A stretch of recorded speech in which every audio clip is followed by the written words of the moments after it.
Okay, so we are now recording. All right, Marco. Yeah, thank you so much for being willing to talk to me and answer some questions for our youth in the Environmental Youth Camp. So please, if you could introduce yourself, talk a little bit about maybe your background, anything that you think is important for the students to know. Okay. Hi, everybody. My name is Marco Rocha. I'm from Salem, Oregon. This is going to be I'm going to be going into my 5th year at Oregon State as a forestry major. Some fast facts about me. My family first came to the States in the 70s. They were temporary migrant workers. They started off in Southern California as agriculture workers. And then just as coincidence, my grandpa knew some buddies that made good money planting trees in Oregon, and 40 years later, we're here.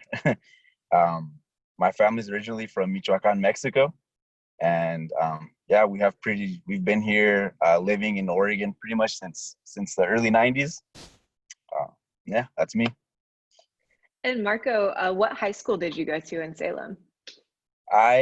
So I say I'm from Salem, but I'm actually from Turner, Oregon. It's a small little town just outside of Salem, and I went to Cascade High School. Okay, awesome. And so what made you decide to go to college or, go to college and study forestry? I see when you applied to OSU, you might have been a different major. So yeah, tell us a little bit about your decision process. Yeah, so growing up, my parents always told me that I was going to go to college, and there was no ifs, ands, or buts about it. And I applied to a number of universities, and actually I was going to go the community college route for my first 2 years. And then just last minute, I just woke up one day and I was like, no, like I'm going to a university. I just felt that it was kind of a morning, just a gut feel, and that's what I wanted to do. So I committed to, or I signed up for Oregon State. I'd already been accepted, but I wasn't planning on attending the university. And then, yeah, I didn't know you knew that, but I did start off as a poli-sci major. And then that summer, I got to taste wildland fire, and I saw that just the work that, my family's been working in this industry since the 70s. And I saw just how the years of effort that had gone into it, and that was something I wanted to be a part of. So when I went to my start session, that's where I changed majors, and I changed to forestry. Are you happy you changed your major? Yeah, definitely. It's a lot more mellow. I feel like in a poli-sci class, probably a lot of yelling and screaming at each other, but in forestry, we all pretty much get along. We do have some debates about policy and forest management, but they're all pretty positive and solution centered. That's awesome. So you still get a little bit of that policy work and questions in the forestry major. Yes. In the beginning, it's if you all do decide to go to attend the College of Forestry, the beginning is a lot more vague, but once you start getting to pro school and more advanced classes, it gets a lot more technical, and you learn more about laws and regulations related to forest management. So Marco, coming out of your degree program, you'll graduate in the next year or so. What's your dream job, or do you have any career goals with your major? This is a question that's kept me up at night a lot over the last 4 years, and I feel pretty confident with my answer now. And in the beginning, I wanted to be a forester for a timber company. I felt like that was my best chance at making an impact. And after I realized that what I really wanted was to make an impact, I was passionate about what I was doing, and I just wanted to make an impact. And in whatever medium it was that gave me that maximum impact, that's what I wanted to be in. And over the years, my family runs a forestry business, and I realized that the impact you can have by running forest management or a natural resource management organization is actually more significant than you can as just yourself working for a team. So after graduation, I'm dedicating myself to the family business full time. We have some natural resource work. We plant trees for a couple timber companies. we fight wildfire for the Forest Service, where we have some contracts there, and then we do some natural habitat restoration up for some agencies in the Bull Run watershed and kind of like northeastern Portland area. Great. Thanks for sharing that. And it's cool to hear that you're going to be returning to, the family business and also directly impacting the community you grew up in. That's pretty inspiring to hear.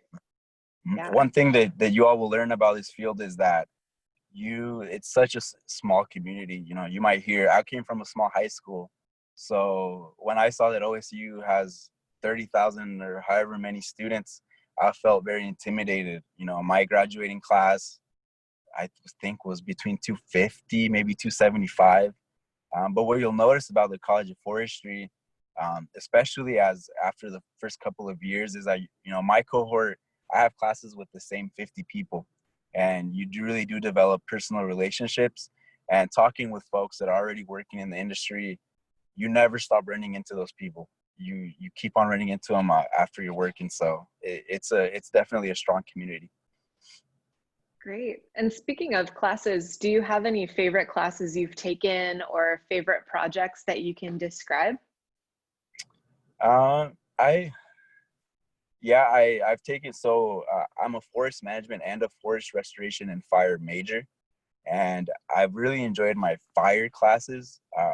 Some of those classes are modeling fire behavior. You use different softwares. Fighting wildfires is actually a really technologically advanced field, and things are always changing. And learning some of those technologies and some of those strategies are always really cool, especially if you get to apply and connect two and two together once you're out in the field in the summer. So I've always really enjoyed that. I think my favorite project is actually a job opportunity through OSU Extension. It's not necessarily a class project, but in last fall, I was able to get a really, really great gig with OSU Extension in their fire program. I'm working for Dr. Daniel Lavelle and Carrie Berger, and we're making a community-based statewide fire risk analysis. And it's been a super great opportunity to get to work with just great professionals in a field that I want and making an impact like what I want to do. That's awesome. Yeah. And, considering that work experience is part of the degree program, that's great that you're able to get that experience through the OSU Extension. Yeah. Would you say you spend quite a bit of time outside while you're studying and as part of your degree?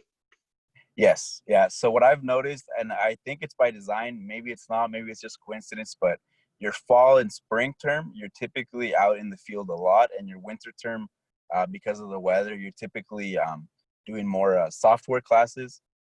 Forestry isn't just being outside. There's a lot of softwares. There's a lot of programs. You have to be really adept at Excel, and there is some software classes. So I like that personally a lot, because there are some days where I don't want to go work outside. I'd rather drink my coffee and sit at a heated desk in a heated office. Yeah.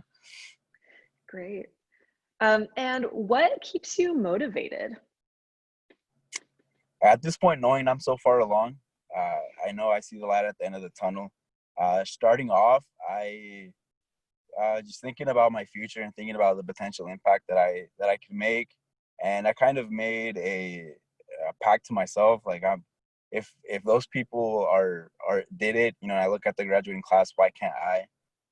One thing about me, specific to my cohort, like, I'm the only native Spanish speaker, and I think a lot of it I took it onto myself. Like, I would like to see more Latinx people in the program. I think as you spend more time in this field, you realize that there is a lot of people, a lot of Latinx people, and in the beginning it might feel intimidating, but with time you realize that there's actually a lot of Latinx people, and I just want to be a successful person in my field. That way, hopefully I can motivate to create a more diverse workforce. Thank you for sharing that. Yeah. Do you have any advice for maybe younger Latinx students that are, thinking about college or thinking about forestry or natural resources? Yeah, just be yourself, be authentic. Don't try to be somebody you're not.